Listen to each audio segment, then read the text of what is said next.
باتیں ہوتی ہیں، اللہ تعالیٰ دعا قبول کرتے ہیں، تم ایک قدم بڑھاؤ وہ 2 قدم بڑھاتے ہیں، لیکن جب میں ان باتوں پر عمل کرتا ہوں تو کوئی نتیجہ نہیں ملا، اس لیے میں نے دین پہ چلنا چھوڑ دیا 3 سال پہلے۔ استغفر اللہ، پریکٹیکل کچھ نہیں ہے، صرف باتیں ہوتی ہیں دین میں۔ ہاں، حالانکہ میں تو دین پر چلنا چاہتا ہوں اور سچی توبہ بھی کی، ایک بار پر کچھ حاصل نہیں ہوا۔ یہ کہتے ہیں میں دعا مانگتا ہوں قبول نہیں ہوتی، دین میں باتیں اللہ میاں نے یہ باتیں کی نہیں ہیں کہ تم دعا مانگو گے تو میں اس طرح سے قبول کروں گا کہ جو تم کہہ رہے ہو تمہیں مل جائے۔ یہ باتیں اللہ نے کی ہوتی، پھر آپ کہتے ہیں اللہ میاں صرف باتیں کر رہے ہیں۔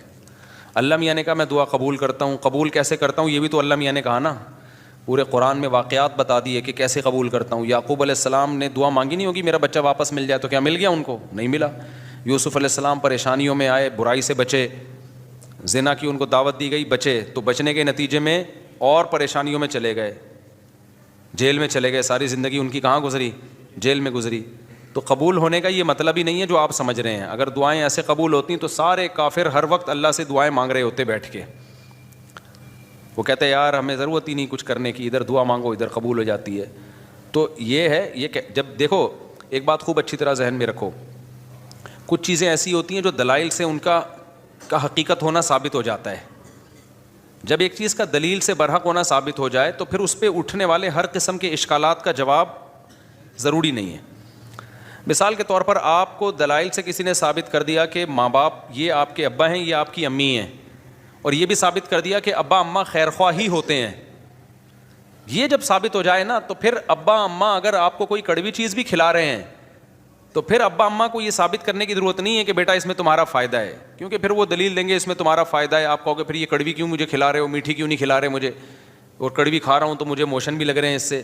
تو ابا اماں کے پاس اتنا ٹائم نہیں ہوتا، وہ کہیں گے جب ایک دفعہ مان لیا نا کہ ہم تمہارے خیر خواہ ہیں تو ہم کوئی خراب چیز تمہیں نہیں کھلائیں گے۔ ڈاکٹر پر جب آپ نے ایک دفعہ اعتماد کر لیا، پتہ چل گیا کہ یہ ہے ڈاکٹر، تو سوئی لگائے، وہ آپریشن کرے، حتیٰ کہ وہ آپ کی ٹانگ بھی کاٹ کے باہر پھینک دے، تو یہ قصائی پہ تو اعتراض ہوگا کہ یار تو کہہ رہا تھا میں تیرا خیر خواہ ہوں، تو نے میری ٹانگ کاٹ دی۔ لیکن ڈاکٹر اگر وہ صحیح ڈاکٹر ہے، دلائل سے ثابت ہو جائے تو پھر اس پہ اعتراض نہیں ہوگا۔ اس کی مثال ایسے ہے جیسے ہم سے غیر مسلم لوگ اعتراض کرتے ہیں کہ اسلام میں اسلام کے یہ حکم غلط ہے، یہ حکم غلط ہے، یہ حکم غلط ہے۔ ہم ان سے کہتے ہیں فرض کر لو اس سے اسلام کا غلط ہونا ثابت ہو گیا، تو پھر ہم کیا کریں؟ اسلام چھوڑ دیں؟ پھر ہم جس چیز کی طرف جائیں گے وہ تو اسلام سے بھی زیادہ، اگر فرض کر لو اسلام کو غلط مان لیتے ہیں تو وہ جس چیز کی طرف ہم جائیں گے وہ تو اسلام سے بھی زیادہ غلط ہے۔ یعنی ایک آدمی کہہ رہا ہے کہ تمہارے ابا تمہارے خیر خواہ نہیں ہے تمہارے، تو آپ کیا کہیں گے؟ ٹھیک ہے میں ابا کو چھوڑ دوں، تجھے اپنا ابا بنا لوں، پھر میں تو میرا کچھ لگتا ہی نہیں ہے۔ ایک دفعہ کچھ کیا ہوا، عیسائیوں کی طرف سے یا کسی اور مذہب کی طرف سے کچھ اشکالات آئے، انہوں نے کہا اسلام پہ ان کو کچھ اشکالات ہیں۔ میں نے کہا میں ان اشکالات کا جواب دوں گا، لیکن ایک مثال ہے کہ اگر آپ کو وہ جواب نہیں ملتا تو کیا میں عیسائی ہو جاؤں؟ کیا عیسائیت پر اشکالات نہیں ہے کیا؟ تو یہ دنیا میں ہو نہیں سکتا کہ ہر چیز 100% ہر چیز آپ کی سمجھ میں آ جائے۔ جب کچھ بیسک چیزیں جب سمجھ میں آ جاتی ہیں تو پھر آگے ہتھیار ڈالنے پڑتے ہیں آپ کو کہ بھئی آگے وہ سمجھ میں آئے نہ آئے، آپ نے یہ ماننا پڑتا ہے کہ جو چیز سمجھ میں آ جائے ٹھیک ہے، نہیں آئے تو بھئی میرا علم کیا ہے؟ ناقص ہے۔ پہلی بات یہ کہ یہ جو انہوں نے لکھا کہ اللہ تعالیٰ نے اسلام نے کچھ باتیں کی ہیں، دعائیں قبول ہوتی ہیں، قدم بڑھاؤ اللہ تمہارا ساتھ دیں گے، اللہ تمہیں جو ہے نا تم 2 قدم بڑھاؤ گے اللہ 4 قدم بڑھائے گا، تو اگر اس سے غلط ہونا ثابت ہو گیا تو یہ کیا مطلب؟ اللہ ہے نہیں کیا؟ یہ کائنات خود بخود بنی ہے، یہ ثابت ہونا چاہتا ہے اس سے۔ دوسرا اللہ ہے تو کیا مطلب؟ وہ جھوٹ بولتا ہے معاذ اللہ، اس نے یہ غلط باتیں کی ہوئی ہیں، ظاہر ہے یہ بھی نہیں ہو سکتا، اللہ کیوں غلط باتیں کرے گا؟ یا اسلام کا غلط ہونا ثابت ہو جائے گا تو پھر کون صحیح ہے؟ کیا ایتھیسٹ لوگ صحیح ہیں جو جن کے پاس کوئی صحیح اور غلط کا کرائٹیریا ہی نہیں ہے، معیار ہی نہیں ہے ان کے پاس؟ تو پھر تو یہ انسان اور گدھے گھوڑوں میں کوئی فرق رہے گا نہیں، پھر تو یہ کائنات یہی آئے گا جو ایتھیسٹ کہتے ہیں خود بخود بنی ہے۔ تو وہ آپ یعنی ایک اشکال سے نکل کے بھاگیں گے اور اس کے بڑے اشکالات کے جال میں آپ پھنس جائیں گے۔ تبھی یہ جو ایتھیسٹ لوگ ہیں نا جو کہتے ہیں کہ ان کی سمجھ میں یہ نہیں آتا کہ یہ کائنات تو خود سے بن نہیں سکتی تو اللہ خود سے کیسے بن گیا، یہ بڑا اشکال دہرایا جاتا ہے۔ ہم ان سے کہتے ہیں کہ آپ کو یہ سمجھ میں نہیں آ رہا کہ اللہ ہمیشہ سے کیسے ہے، اور اس کی بیس پہ آپ اللہ کا انکار کر کے اس کائنات کو ہمیشہ سے مان رہے ہو، یہ سمجھ میں آ رہا ہے آپ کے کہ یہ ہمیشہ سے ہے، حالانکہ یہ زیادہ بڑا اعتراض ہے۔ یہ تو مادی چیز ہے، اس میں تو چینجر کے بغیر چینجنگ نہیں ہو سکتی، تو کریٹر کے بغیر یہ کریٹ کیسے ہو گئی؟ تو جب بھی کوئی اسلام پہ اعتراض کر رہا ہوتا ہے نا، ایک اعتراض کر کے وہ اس سے بڑے اعتراض کے جال میں پھنس رہا ہوتا ہے، تو آپ کو اپنی عقل کے گھوڑے وہاں روکنے پڑتے ہیں۔ آپ کہتے ہو یار کچھ چیزیں ایسی ہیں جو جہاں عقل ہماری رسائی کرتی ہے اور کچھ چیزیں ایسی ہیں وہاں ہمیں ہتھیار ڈالنے پڑتے ہیں. تو یہ نہیں ہو سکتا کہ کائنات خود سے بنی ہے, یہ بھی نہیں ہو سکتا کہ جس نے بنایا ہے اس نے انسانوں کو آزاد چھوڑ دیا ہو, کوئی ہدایت نہ دی ہو, اور یہ بھی نہیں ہو سکتا کہ وہ ہدایت اسلام کے علاوہ کوئی اور ہو, کیونکہ وہ قانون ہمیں ہدایت اسلام میں ہی ملتی ہیں, اس کے علاوہ کہیں اور نہیں ملتی. اب اگر اسلام ایک بات کہہ رہا ہے تو اس کا ظاہر آپ کی سمجھ میں نہیں آ رہا, تو بھائی پھر آپ دوسری آیتیں اور دوسری احادیث اور قرآن کی دوسری آیتیں ملا کے دیکھو گے تو آپ کو اس کا مطلب سمجھ میں آئے گا. اللہ نے یہ باتیں کی ہی نہیں ہے. جو کہہ رہے ہیں نا اسلام تو باتیں کرتا ہے, عملی طور پر تو کچھ نظر نہیں آتا. یہ بہت سے لوگوں کو اشکال ہوتا ہے, کتنی زیادہ تر عاشقوں کے ساتھ ایسا ہوتا ہے. ایک عاشقہ تھی, ڈاکٹر پہ عاشق ہو گئی تھی, یہ 10 سال پرانی بات ہے, اب سمجھ میں نہیں آئے گا کس کی بات ہو رہی ہے. اس نے مجھے بتایا میں اللہ سے دعائیں مانگ مانگ کے تھک گئی. وہ ہاؤس جاب میں اس کے ساتھ جاب کرتا تھا نا, وہ لڑکا بھی ڈاکٹر بنا تھا, یہ بھی ڈاکٹر بننی تھی. مجھے اس سے عشق ہو گیا, میں دعائیں مانگ مانگ کے تھک گئی, اللہ دے ہی نہیں رہا. تو کہاں ہیں وہ دعائیں, کہاں ہیں وہ سب چیزیں جو اللہ نے وعدے کی ہیں؟ تو کچھ بھی نہیں ہے, ایسی باتیں ہیں. کچھ لوگ کیا کرتے ہیں, ہمارے محلے میں ایک صاحب بیمار ہو گئے تو ان کو کسی نے بتایا کہ یہ وظیفہ پڑھو, قرآن کی یہ آیتیں پڑھو, ٹھیک ہو جائیں گے تمہارے ابا. وہ سارا دن پڑھتے تھے, آیت کریمہ بھی پڑھی, وہ پھر ابا کا پھر بھی انتقال ہو گیا. اور انتقال بھی ایسے ہوا کہ ڈاکٹروں نے کہا تھا کہ احتیاطاً آپریشن کروا لیں آپ. ویسے وہ ٹھیک ٹھاک تھے, احتیاطاً آپریشن کے چکر میں گئے اور نکلے ہی نہیں آپریشن تھیٹر سے ہی, ان کی ڈیڈ باڈی ہے. اچھے بھلے ہنستے کھیلتے گئے تھے, وہ آپریشن ہی ناکام ہو گیا. تو انہوں نے کہا ہم نے تو اتنے وظیفے پڑھے. تو بھائی اللہ میاں نے اگر یہ کہا ہوتا نا کہ میں دعا اس طرح سے قبول کروں گا کہ جس کو ٹھیک ہونے کی دعا مانگو گے ٹھیک ہو جاؤ گا, تو پھر لوگ مرتے کیا؟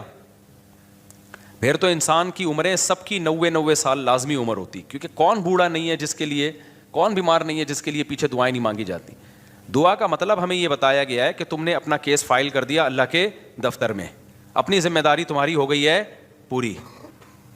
بڑا آفیسر بیٹھا ہوتا ہے نا, تو آپ جاتے ہیں اس سے کوئی ریکویسٹ کرتے ہیں, کہتے ہیں بھائی یہ پروسیس ہے, اس کو فالو کرو, اور اپنی فائل یہاں ویزے کے لیے آپ نے اپلائی کر دیا نا, ٹھیک ہے, آپ کی ذمہ داری کیا ہو گئی, پوری ہوگی. آپ کو انٹرویو کے لیے بلایا جائے گا, ہم نے ویزا دینا ہوگا دیں گے, نہیں دینا ہوگا نہیں دیں گے. تو ہم نے اپنی ذمہ داری پوری کر لی ہے. باقی اللہ کا کام ہے, وہ اس طرح سے دعا قبول کرتا ہے یا اس طرح سے دعا قبول نہیں کرتا. لیکن اس نے کہا میں قبول کرتا ہوں, کیا مطلب؟ پھر اس نے قبول کرنے کا مطلب ہمیں بتایا ہے. بعض دفعہ میں وہی چیز تمہیں پکڑا دوں گا جو تم چاہ رہے ہو, بعض دفعہ اس کا کوئی آلٹرنیٹ میں تمہیں دے دوں گا, بعض دفعہ کوئی مصیبت آنے والی ہوگی وہ مصیبت میں تم سے ٹال دوں گا. کچھ بھی نہیں, آخری درجہ حدیث میں آتا ہے اس کے بدلے میں اجر دے دوں گا جو آخرت میں ملے گا تمہیں. اب جس کو آخرت پر ایمان ہوگا وہ مان لے گا, جس کو نہیں ہوگا تو اللہ کہتے ہیں جاؤ نہ مانو. پھر تو بدماشی تھوڑی ہے اللہ کے سامنے کسی کی. کوئی کہتا ہے یار آخرت میں کیوں, مجھے دنیا میں چاہیے. اللہ کہتے ہیں تم آخرت کو نہیں مانتے تو جاؤ تم. تو یہ اللہ میں باتیں یہ والی کی ہیں جو میں آپ کو بتا رہا ہوں. ان باتوں میں اللہ پورا نہ اتر رہا ہو تو پھر آپ بات کرو. اور یہ بھی آپ کی بات ہے کہ آپ کو پوری ہوتے ہوئے نظر نہیں آ رہی. ہم نے اپنی زندگی میں اپنی دعاؤں کو پورا ہوتا ہوا, میرے کتنے مسائل حل ہوئے ہیں الحمدللہ. آج تک جتنے مسائل میں نے اپنے آپ کو ڈالا ہوا ہے آپ سوچ سکتے ہو, جتنی ذمہ داریوں میں ڈالا ہوا ہے نا ہم نے اپنے آپ کو.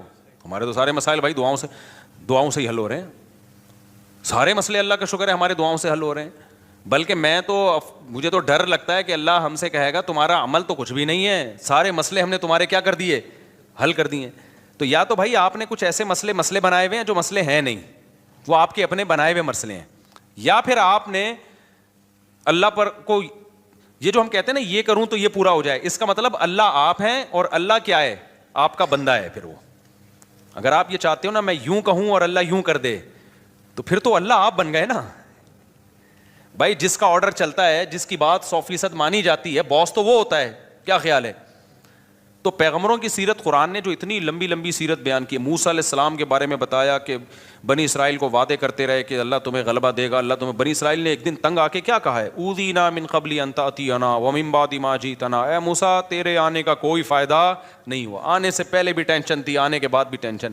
موسیٰ علیہ السلام نے کیا کہا, عسیٰ ربکم ان یرحمکم, امید ہے اللہ رحم کرے گا, امید ہے اللہ کیا کرے گا, رحم کرے گا. اور بالکل اینڈ میں لے جا کے نا جب بنی اسرائیل نے کہا اب تو مر ہی گئے, بالکل دریا کے کنارے کھڑے ہوئے کہہ رہے ہیں اب تو بس مارے گئے. موسیٰ علیہ السلام اس وقت بھی کیا کہہ رہے ہیں, بھائی اللہ میرے ساتھ ہے. اس وقت یہ بھی نہیں کہا مدد کرے گا, ساتھ ہے, جو ہو رہا ہے ہمارے حق میں بہتر, بھلے شہادت دے دے یہاں پہ, ٹھیک ہے نا, بھلے شہادت دے دے, لیکن میرے ساتھ اللہ ہے. میں اس کو ناکامی نہیں سمجھتا, جو بھی میرے ساتھ ہو رہا ہے میں اس کو ناکامی نہیں سمجھتا. تو صحابہ کرام تو جنگوں میں شہید ہوئے ہیں, اور شہادت سے پہلے کیا کہہ رہے ہیں, فزتو ورب الکعبہ, رب کعبہ کی قسم ہم کیا ہو گئے, کامیاب. حالانکہ وہ تو 100% ناکامی ہے. جو آدمی موت کے منہ میں جا رہا ہے اس کے تو سارے پروگرام ہی ضائع ہو گئے نا, اس کے تو سارے ویژن کی ایسی کی تیسی ہو گئی. لیکن وہ مرتے ہوئے کیا کہہ رہے ہیں کہ ہم کامیاب ہو گئے. وجہ کیا ہے کہ بھائی جو اللہ اب ہمارے ساتھ کر رہا ہے ہمیں یقین ہے کہ وہ ہمارے حق میں بہتر ہی ہو رہا ہے, ہمارے حق میں برا نہیں ہو رہا. تو آپ کو اپنے آپ کو اللہ کا بندہ بنا کے زندگی گزارنی ہے. جس طرح سے ابھی آپ چاہتے ہیں پوری کرنا چاہ رہے ہیں نا, اس کے لیے اللہ نے جنت رکھی ہے. وہاں بٹن دباتے ہی سب کچھ ہو جائے گا, صحیح ہے نا. وہاں دعا کا ظاہر قبول ہوگا. وَلَكُمْ فِيهَا مَا تَشْتَهِي أَنفُسُكُمْ. اللہ نے جو باتیں کی ہیں نا, کہہ رہے ہیں اللہ جو باتیں کرتے ہیں وہ ہوتی تو نظر نہیں آ رہی. اللہ نے جنت کے بارے میں یہ باتیں کی ہیں. وَلَكُمْ فِيهَا مَا تَشْتَهِي أَنفُسُكُمْ. جو چاہو گے وہ تمہیں ملے گا. دنیا کے بارے میں اللہ نے یہ کہا نہیں ہے. جو اللہ نے باتیں کی ہیں دنیا کے بارے میں وہ سورہ بنی اسرائیل میں ہے. اللہ تعالیٰ فرماتے ہیں کہ من کان یرید العاجلۃ عجلنا له فیہا ما نشاء لمن نرید. یہ اللہ کے الفاظ ہیں سورہ بنی. یہ باتیں کی اللہ نے کہ جو دنیا میں نعمتیں چاہتا ہے نا, مجھے یہاں میری شادی ہو جائے, یہ والی جاب مجھے مل جائے, یہ کام میرا ہو جائے, یہ فلانا کام میرا ہو جائے, یہ ساری جو چاہتے ہیں یہ دنیا کی چاہتے ہیں نا, اللہ کہتے ہیں کہ جو شخص من کان یرید العاجلۃ, جو دنیا کی زندگی چاہتا ہے, عجلنا لہ فیہا ما نشاء, تو ہم اس کو اتنا دیں گے جتنا ہم چاہیں گے. اس کے مطالبے پر نہیں دیں گے ہم اس کو کہ جتنا یہ مانگ رہا ہے یا جتنا یہ اسٹرگل کر رہا ہے نہ. بہت سو کی اسٹرگل کی ایسی کی تیسی ہو جائے گی. بہت سو آپ نے دیکھا ہوگا نا 7 کامیاب لوگوں کی 7 عادتیں, وہ جو کتابوں میں لکھا ہوتا ہے, تو وہ 7 سے 14 عادتیں ہوتی ہیں بعض لوگوں میں, پھر بھی ناکام ہو جاتے ہیں. انہوں نے صرف کامیاب لوگوں کی کتابوں میں لکھا ہوا ہوتا ہے کہ جو دنیا کے بڑے بڑے کامیاب لوگ ہیں ان میں یہ خصلتیں پائی جاتی تھیں. آپ نے کیا کیا, وہ خصلتیں اپنے اندر پیدا کر لیں, پھر بھی ناکام ہی ہو گئے آپ.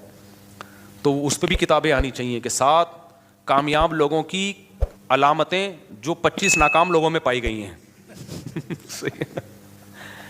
تو اللہ میاں نے جو باتیں کی ہیں, جو یہ کہہ رہے ہیں اللہ میاں صرف باتیں ہی کرتے ہیں, پورے تو ہو نہیں رہے, تو اللہ میاں نے جو باتیں کی ہیں دنیا کے بارے میں, جو اللہ میاں نے باتیں کی ہیں, من کان یرید العاجلۃ, اللہ کہتے ہیں جو دنیا کی نعمتیں چاہے گا, عجلنا لہ فیہا ما نشاء, ہم اس کو دنیا میں دے دیں گے جتنا ہم چاہیں گے, جتنا یہ مانگ رہا ہے, جتنا یہ چاہ رہا ہے. اگر ایسا ہوتا تو زرداری 5 سال کے لیے صدر بنتا, پھر اگلے 5 سال کے لیے پھر دوبارہ زرداری صاحب نے بن جانا تھا, اگلے سال کے لیے بھی سارے ہی بن رہے ہوتے صدر, اور سسٹم نہ چلتا جو ابھی ہماری کنٹری میں کیا چل رہا ہے, سسٹم چل رہا ہے.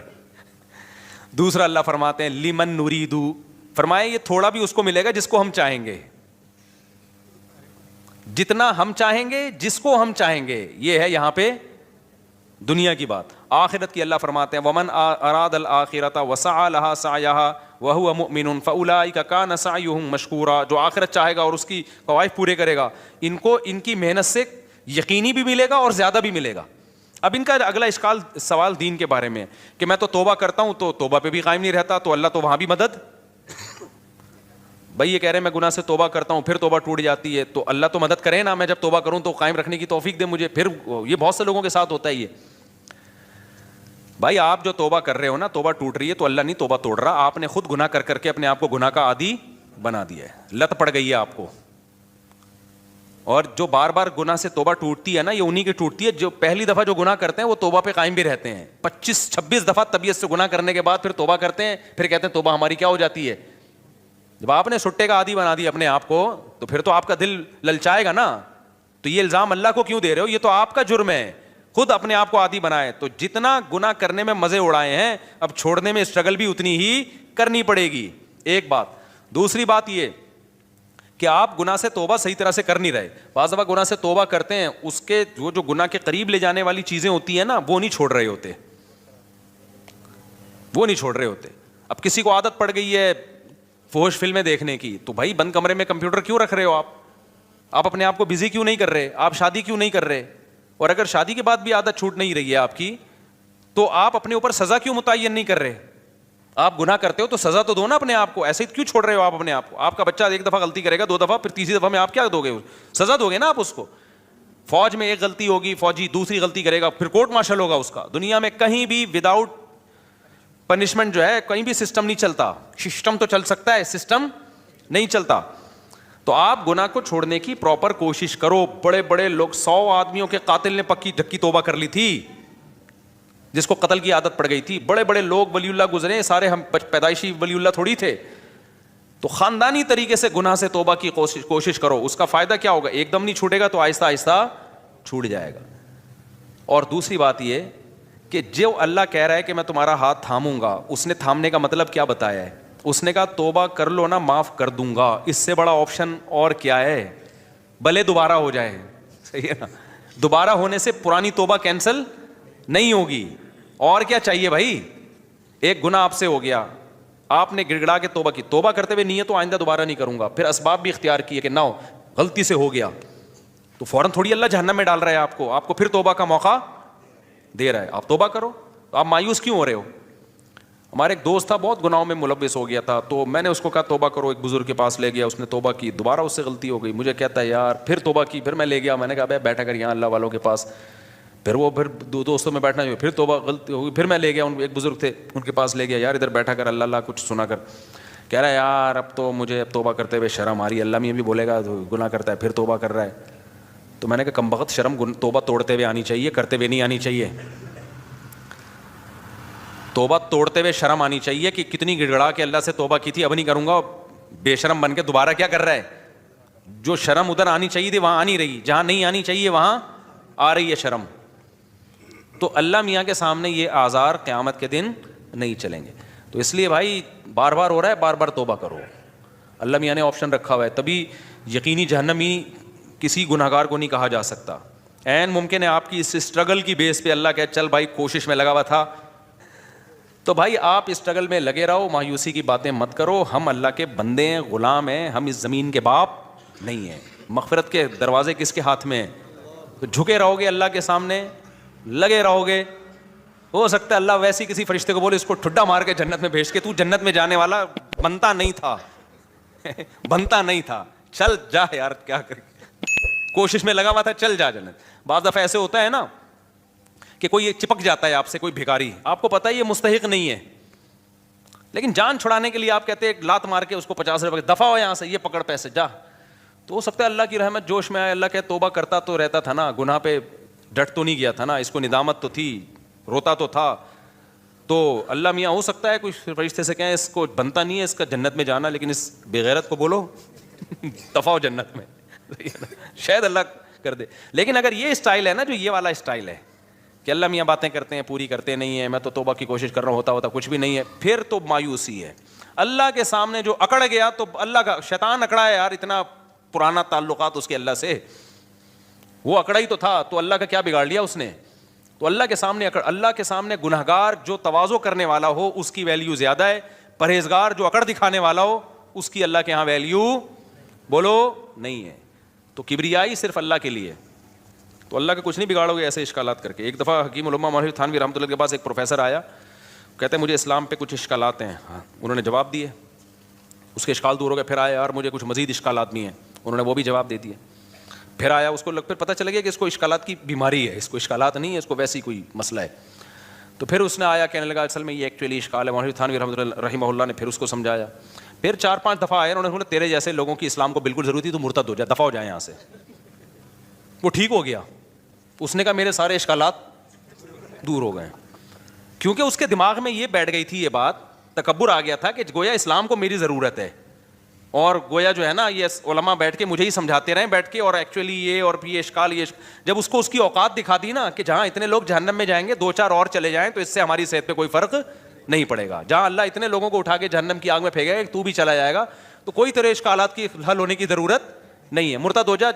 اس کے سمجھ میں آ گیا کہ بھائی اسلام میری ضرورت ہے, اسلام کو میری ضرورت نہیں ہے, مجھے اسلام کی ضرورت ہے. تو بعض دفعہ یہ بھی ہوتا ہے کہ انسان اپنے بارے میں نا بہت زیادہ خوش فہمیوں کا شکار ہو جاتا ہے. بھائی اللہ کے سامنے گڑ گڑائے, جھکے رہے اللہ کے سامنے, تو پروگرام کامیاب ہونے کی چانسز ہیں. بھلے گناہوں سے توبہ کرنے میں ہی زندگی گزر جائے, لیکن اگر اکڑ دکھانا شروع کر دی نا کہ یہ تو ہوتا ہی نہیں ہے, مایوسی کی باتیں, یہ تو سب ایسا ہی ہے, تو پھر اللہ کہتے جاؤ, شیطان کو نہیں چھوڑا جو اتنا اللہ کا عبادت گزار تھا, تم کس کھیت کی مولی ہو. شادی میں جو شیروانی کے ساتھ پگڑی ہوتی ہے کیا وہ غیر مسلم کا مشابہت نہیں ہوگی؟ بھائی غیر مسلم کے ساتھ مشابہت, پگڑی تو مسلمانوں کا شعار ہے. ماں کے کہنے میں شادی میں ہی تو پگڑی کتنے اب دولہا پہ جچ رہی ہوتی ہے, دولہا لگ رہا ہوتا ہے. وہ سول ڈریس میں لوگ آ جاتے ہیں میرے پاس نکاح پڑھوانے کے لیے, پتہ ہی نہیں چل رہا ہوتا ہے اس میں دولہا کون ہے اور اس کے دوست احباب کون ہیں. دوست نے زیادہ اچھے کپڑے پہنے ہوئے ہوتے ہیں. ایک دفعہ تو ہوا, دولہا ایسے ہی عام کرتے شلوار میں تھا اور دوست تھا وہ شیروانی میں, میں اس سے قبولوانے لگا تھا. یہ ہوا ہے میرے ساتھ. ماں باپ کے کہنے میں سارا خرچ کر سکتے ہیں، سارا مال خرچ کر سکتے ہیں؟ نہیں بھائی، سارا مال خرچ کرو گے کل پھر بھیک مانگو گے. ماں باپ کی ضرورت پوری کرنا واجب ہے، باقی اضافی کرو گے تو ثواب ملے گا. کیا جمعے کی نماز مسجد کے باہر بھی جمعے کی نماز ہو سکتی ہے لیکن مسجد پڑھنی چاہیے کیا؟ بھائی اس عمل سے وضو نہیں ٹوٹتا. اچھا بھائی میرے بھائی، کیا ٹک ٹاک اور یوٹیوب میں چلائیں گے پیکج ہوتے ہیں کہ پیسے حلال حرام؟ بھائی یوٹیوب پہ یا ٹک ٹاک پہ جو پیسے ملتے ہیں ایڈورٹائزمنٹ کے ملتے ہیں. تو اگر حرام چیز کا ایڈورٹائز ہے، شراب کا، سود کا، بینک کا، سودی بینک کو پروموٹ کیا جا رہا ہے، کسی فلم کا ایڈ چلایا جائے، تو پھر اس ایڈ کی آمدن کیا ہے؟